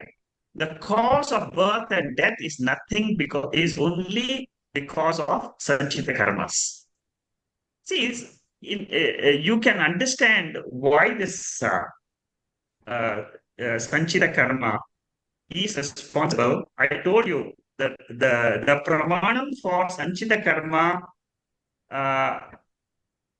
being the vasana, that pramanam is given in Muktiko Upanishad, which I did recently. So the vasanas are nothing but uh, all the three karma phalas. They are all in very, very subtle form. And if you observe your life, suppose you be a witness to your life. Suppose you say, okay, I'm going to be a witness of my life. You just say, okay, let me just witness my life, not be a karta bhokta. In the waking state, you will be a karta by default. But through the knowledge of Upanishads, you can become a default witness. Then you just go through, in your mind, you go through your experiences. Then you can even go through your daily experience of what happened today. You will find that your thoughts are your experiences of life. Your thoughts, basically your thoughts. Through thoughts only, you are performing actions, you are getting the result, and you are evaluating. Ultimately, it comes in the form of sorrow or joy. And all this sorrow and joy is only thoughts and thoughts and thoughts, a bundle of thoughts coming and expressing themselves and then going off. Today, a bundle of thoughts came, I experienced something in the world. Tomorrow, another bundle of thoughts will come. Again, I will experience something in the world. This world is nothing, but it is a thought world only. That is why we say the whole world is in my mind only. Each individual has got a certain projection of thoughts. That is his internal world. That is the Jiva Srishti. The external world is Ishvara Srishti. Okay. Arun, have I answered your question? Yes, sir. Thank you. Yes, sir. Sir, yes. Thank you so much. Thank you. I will talk to you. You have raised some questions in my WhatsApp. I will speak to you tomorrow. Thank you, sir. Thank you. Okay. Shama is asking, could you please completely explain complete talk on the nature of Maya? What is so powerful? What is it? Is it my ego that is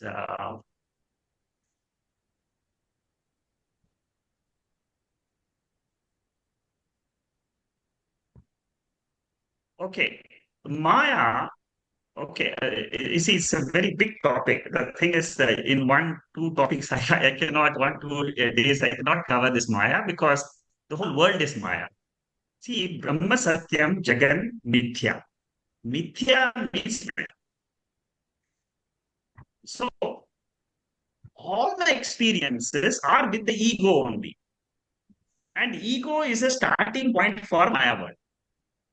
The moment I get up in the morning, I say that I am is self-knowledge. I am. The moment I get up in the morning, I am is the first thought. Then what happens? I get identified with the physical body. Through the physical body, I start identification with the world. So what Upanishad says, this entire world is Maya. Maya, you can define it as many, many things in the world. It can be the 3 states are Maya. The 3 sharirams are Maya. The Panchakoshas are Maya. All my experiences in life are Maya. Maya means it is an appearance. You cannot say dream is Maya. Biggest example of Maya, the best example of Maya is dream. It appears, Maya means you cannot say it exists and you cannot say it doesn't exist. Something which you cannot, which cannot be said to be existent, something which cannot be said to be non-existent. That is what is called as Maya. So we are dancing to the tune of Maya. The idea, the pure consciousness gets identified with this ego and suffers the entire experiences of the world. Or it enjoys also. There are certain good experiences I enjoy. There are certain bad experiences I suffer.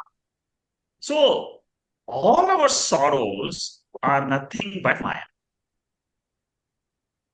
But how do I uplift from this Maya? The last question, last portion of this very beautiful question. How do I get out of this Maya? Only one way, through Atma-jnana. Clear knowledge of Atma. Like I told you today, Atma is knowledge without any instrument. Whatever it is, you let your mind think in that direction. And you will invariably come to the sleep state where you are there, where there is no instrument of knowledge. That is your real state. That is where you are pure. There is no world. There is no body. There is no panchakosha. There is no son, daughter. Nothing is there in that. But that is your pure state. Identify with that pure state and say the entire experiential world is Maya. Then let Maya come and go. But you have now stood, you've gone over and above Maya. Therefore, you have crossed Maya. Only way to come out of the clutches of Maya, like Kathopanishad, Nachiketa, Etad go through the study of those 10, 12 mantras of Etad Vaita. There beautifully, Lord Yama, he teaches and he says, Nehana nasti kinchana. This is one point also you should remember. Chakracharya uses that in the second chapter of Mandukya Upanishad many times. This verse of Kathopanishad, Neha nanasti kinchana. He says, in Turiyam, in pure Atma, there is not an iota of the world. Therefore, it is pure, therefore, it is immortal. That is its nature. You see, you cannot say why Turiyam is like that. It is its nature. Like the sun is shining, that is its nature. Why the fire is hot, that is its nature. Why the sun, what is the nature of this Atma? It is knowledge, knowledge, knowledge. It's consciousness. Prajnanam Brahma. Aitri Upanishad says Prajnanam Brahma. It is Brahma. This consciousness, which you have identified, you see, when you want to come out of the clutches of Maya, you have to understand the Upanishadic way of revealing the Atma. And when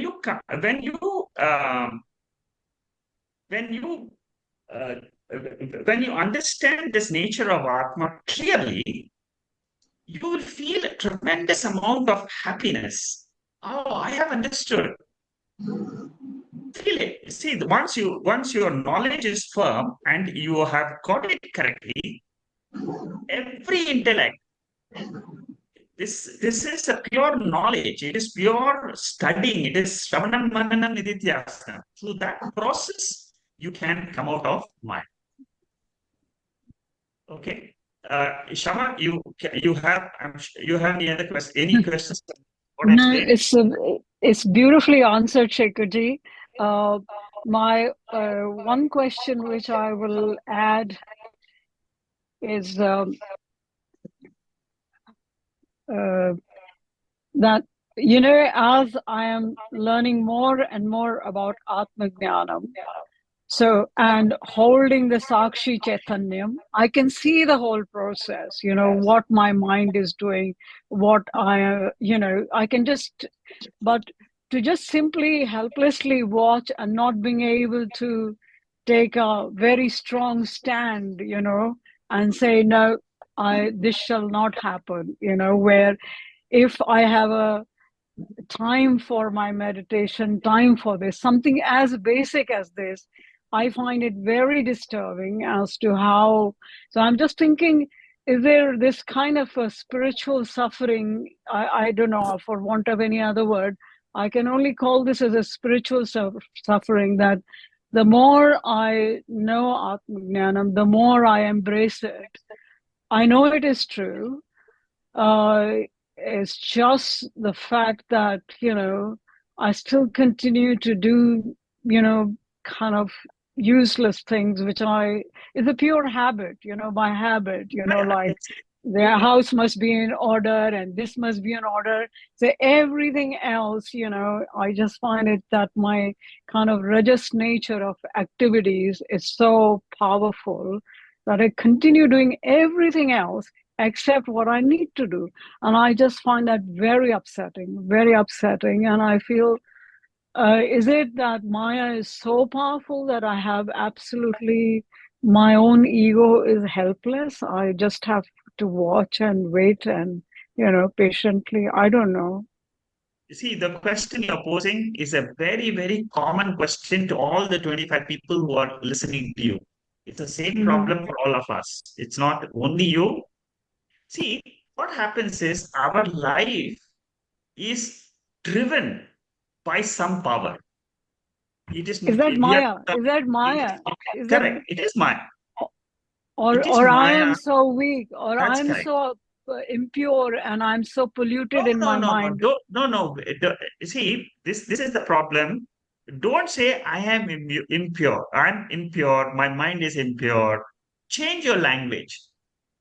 Change your language. You will find a lot of things happening better. What you say is, I am pure, I am Atma. Okay. I am pure, I am Atma. Whatever I'm experiencing is Anatma. And it is not under my control. I have no control on that Anatma.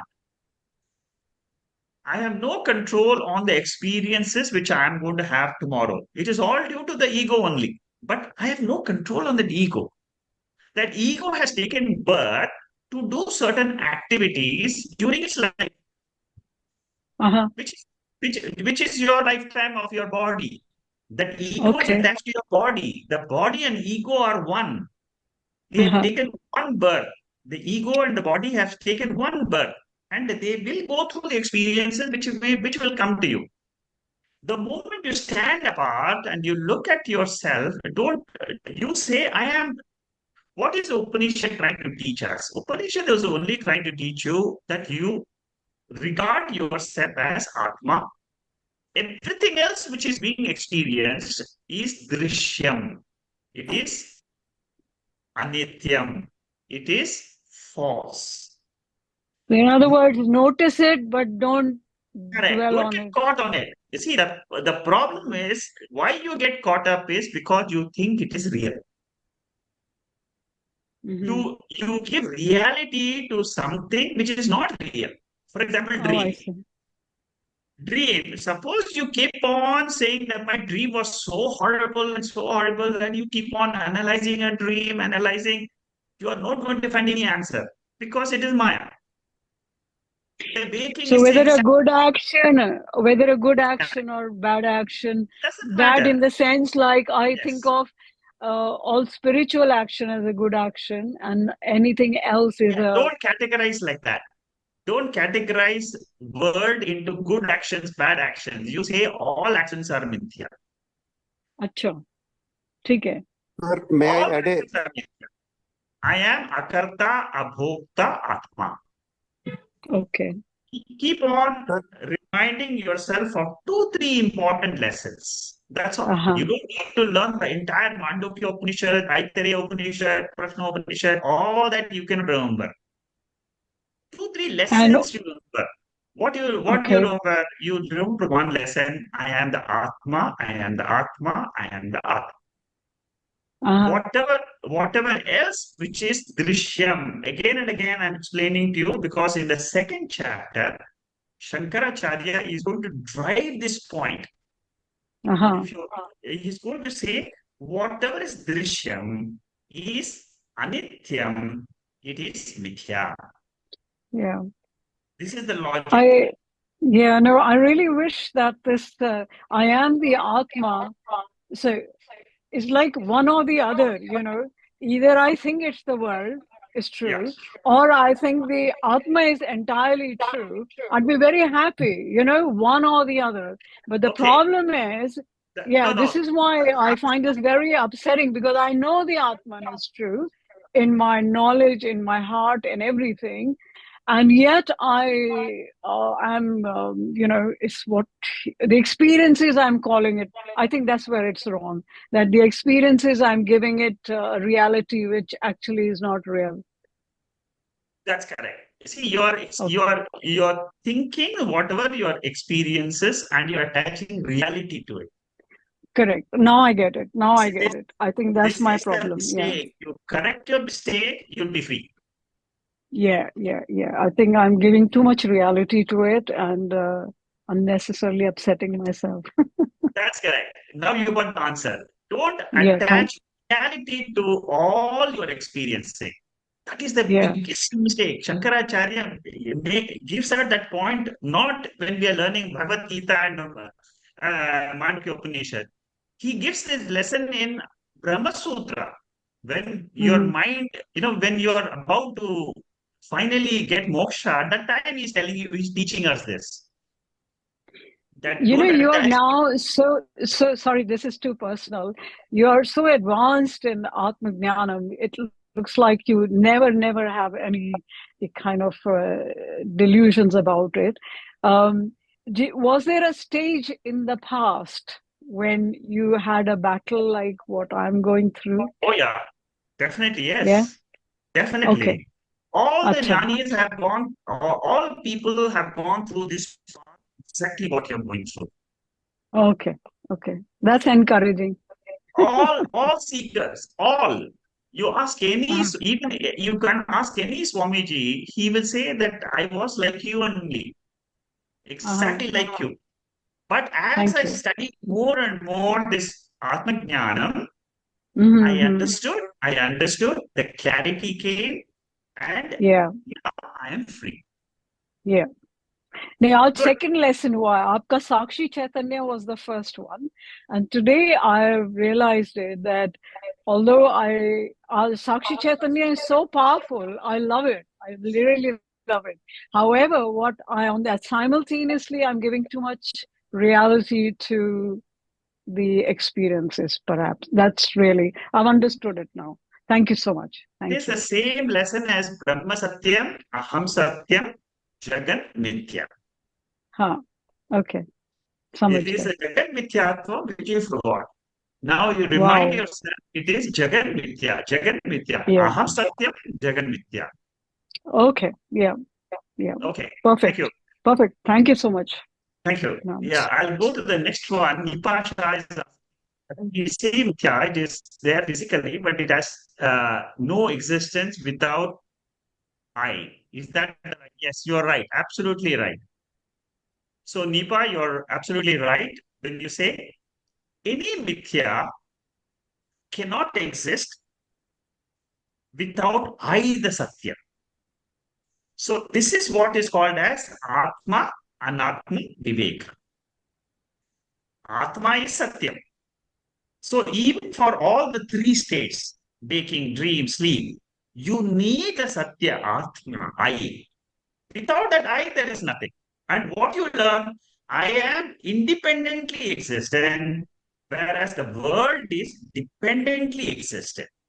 It is exists because I give the reality, I am giving the Satyatvam to the world. Waker, dreamer, sleeper don't have any Satyatvam on its own. They all borrow from me the Atma. That is the lesson of Mandukya Upanishad. Am I clear, Neema? Yes, yes, I'm here. Yeah, it's very clear. I used to get confused in that part where it said, I'm looking at the house, I'm looking at this, I can touch it, I can feel it. Then how is it unreal? So it's not unreal in that sense, but it's unreal because it has no existence without me, without Correct. I.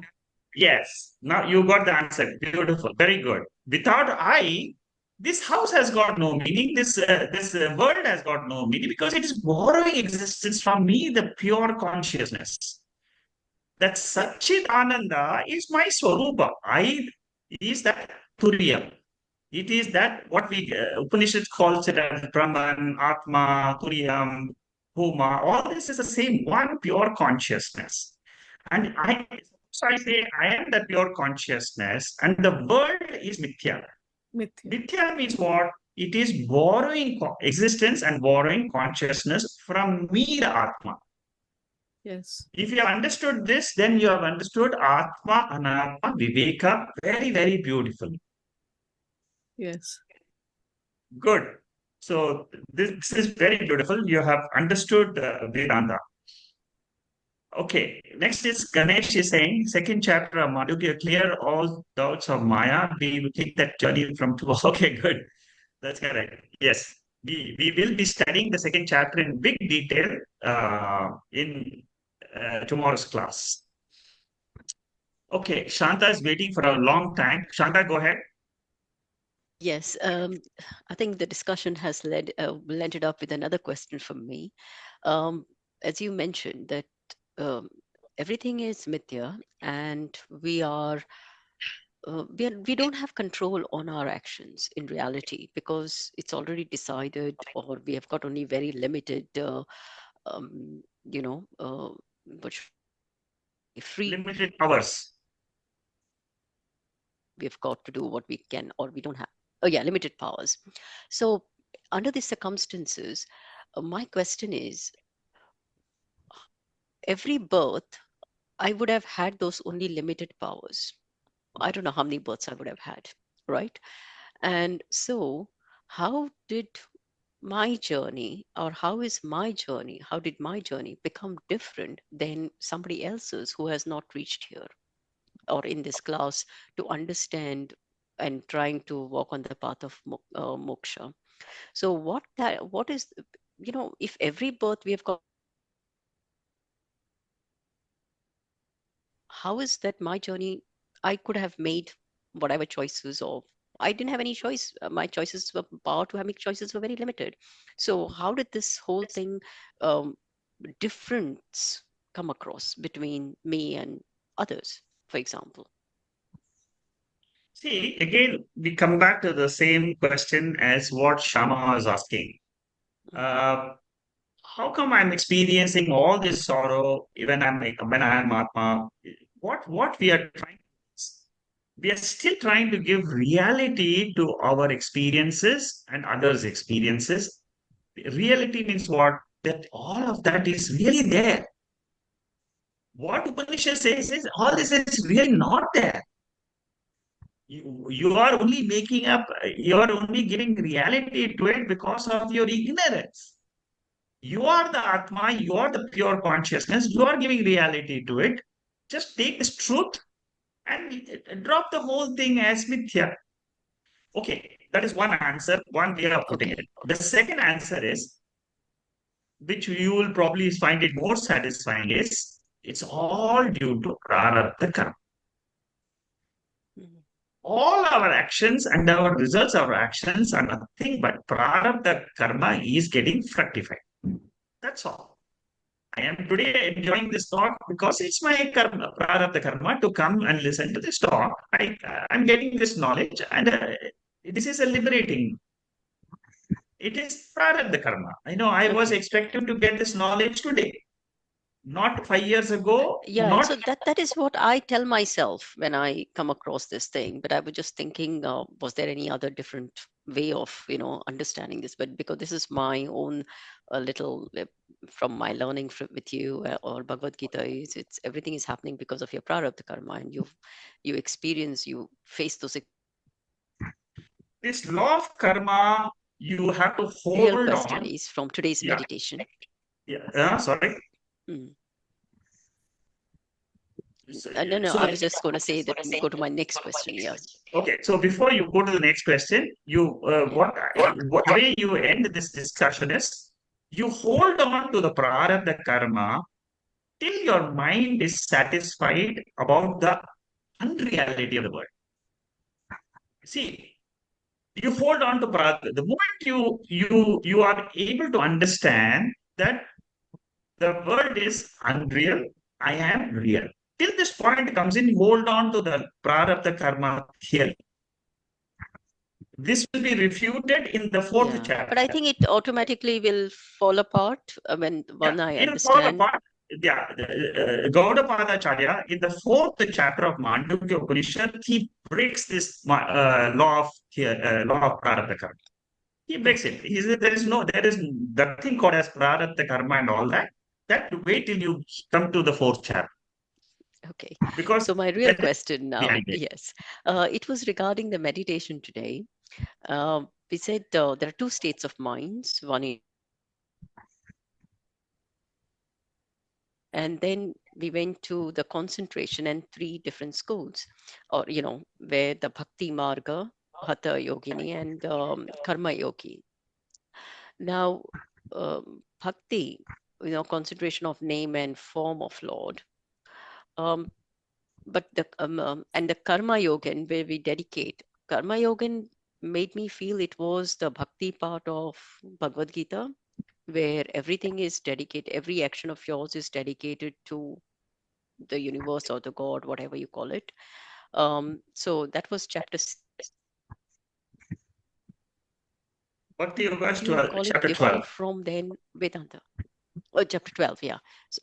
So how would it be different from then Vedanta? Because would you not put that as Vedanta or Vedic school, where Karma Yogin is actually following the Bhakti Marga or the Karma Marga? Okay. See, what we were trying to say in that slide which I gave you, that slide is basically meant for people for a junior student who is walking into the spiritual path for the first time. So most of us, we entered through the Bhakti Marga. Bhakti Marga means there is a Lord, I want to please the Lord. That is how we all enter. Or most of us will enter. There are some few who will go straight into the Karma Yoga path. The third chapter, fourth chapter, fifth chapter of Bhagavad Gita, they are all karmis in the sense they keep on doing karma, action. And they believe that through action only they will reach God. So Lord Krishna teaches for those karma yogis, he says, that's what we're saying, karma yoga. Yeah, to do action, dedicate those actions to the Lord. Right? That what happens, you're purifying your mind, you're purifying your ego. See, our ego is the problem. Shama also pointed this out. Our ego, the I notion in this mind and body, keeps us glued and away from Atma. So, for that problem, to purify our mind, Lord Krishna, he knew the problem of Arjuna. He said he's a karma yogi. He is a man of action. Let me teach him karma yoga first. So karma yoga is a path by which it's a stepping stone. It is not the final path of jnana marga. No, it is not. That is why I was trying to understand that I felt it was like three different schools, where you've got a Bhakti Marga and you've got the Hatha Yogin and you've got the Karma Yogin. But actually, Karma Yogin comes under Vedantic itself, because eventually you're walking on the path of Jnana Yoga. Even Bhakti Yoga or Kundalini Yoga is also, you're coming towards Jnana finally. What Vedanta says is all these are different paths with different people who have got attachments, who have got a raga towards certain aspects of the spiritual exercises. Some people will go to a pilgrimage 16 times a year. They will go to Tirupati, they will go to Subramanian. That is a new path. See, they are also walking on the same spiritual path. One day they will come to Tattvamasi. Whatever it is, these are all different paths, but ultimate destination is only one. You come to all these paths according to what Vedanta says is it will lead you to Vedanta. It will lead you to Jnana Marga. It will lead you to the Ashyam of Upanishads. You will get a liking towards studying these Upanishads, studying these texts. And just So like would you, so would you say, I mean, when I try to classify, or maybe the steps, would Karma Yoga be your first stepping stone, and then you go to Bhakti Yoga, I mean, Bhakti, where you keep on doing? No. You see, a stepping stone can be in any step right in this birth because Upanishads, they believe that you have had several births before. In your previous births, maybe you have finished Bhakti Yoga, or maybe you have finished Karma Yoga, you are ready for Jnana Yoga. See, there are some people, brahmacharis, who at the age of 18 or 20, they just walk into a ashrama and says, I want to become a Swami. Why? They have already finished their Karma Yoga in the previous birth. Or take Ramana Maharishi. People don't know that he was a Jnana Yogi in this birth, but then he has finished the other in the previous birth. That's what some of the commentators they say. So you can come into any of these paths. It is not. It is depends on the vasanas. Your own vasanas will decide where you are going to go. For example, tomorrow either you go to shopping in Macy's or shopping to Costco, or you go to or you go to some other place, or you go to a church to pray. What do you do tomorrow depends on your vasanas. So it is our vasanas which are putting into different schools, into different paths. It could be karma, it could be pilgrimage, it could be japa. Some people are doing 3 hours of japa. How? Some people are not interested in japa. Some people chant Vishnu Sahasranamam every Friday or every Saturday. Continuously for 20 years I've seen. That is their vasana. So different paths are there, and that is why Lord Krishna is so beautiful when he says, so many paths are there, but get in, get into some path, move on. So the entry points are many, but Yeah. the end is just one. End is only one, correct. So could you be in the path, like, for example,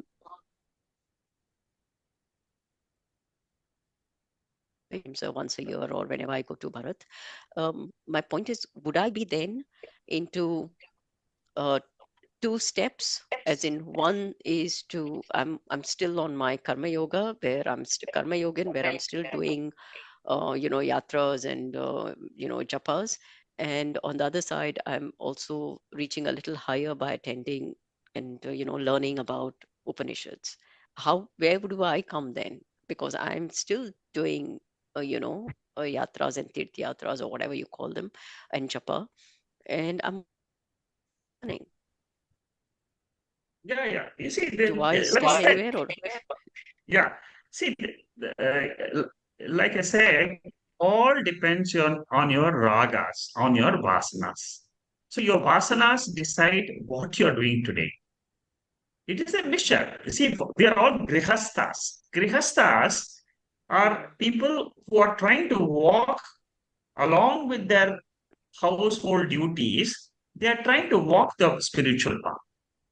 Now, you cannot abandon everything and then walk into the spiritual path. That is what is a sannyasi does. He clearly knows Shravanam, Mananam, Nididhyasnam, and that is my path. So your question is, as we are in Grihastha mode, we will be forced to follow our duties. We will be while doing. See, this is what Lord Krishna, he clearly says, being a Grihastha, you can achieve liberation. This point will come under discussion very beautifully in Aitareya Upanishad Bhashya. In Upanishads, they talk about sannyasa. But in Bhagavad Gita, they say that liberation is possible by being a grahastha. Bhagavad Gita itself can give you 100% liberation. But you have to understand it so beautifully. You have to understand it's very, very clear. So, coming back to your question, you can be doing multiple things. All these things is a composite mixture of your spiritual path. Ultimately, they are all adding up to one final destination. I was thinking that, say, yes, because I was under this, I was taking this journey as different milestones. Okay, the first milestone is you get on the path of, maybe bhakti yoga. Then you get on then the second step starts, or the second milestone starts. It is not a serial order. There is no serial order of 1, 2, 3, 4. Yeah. No, that is why. Yeah.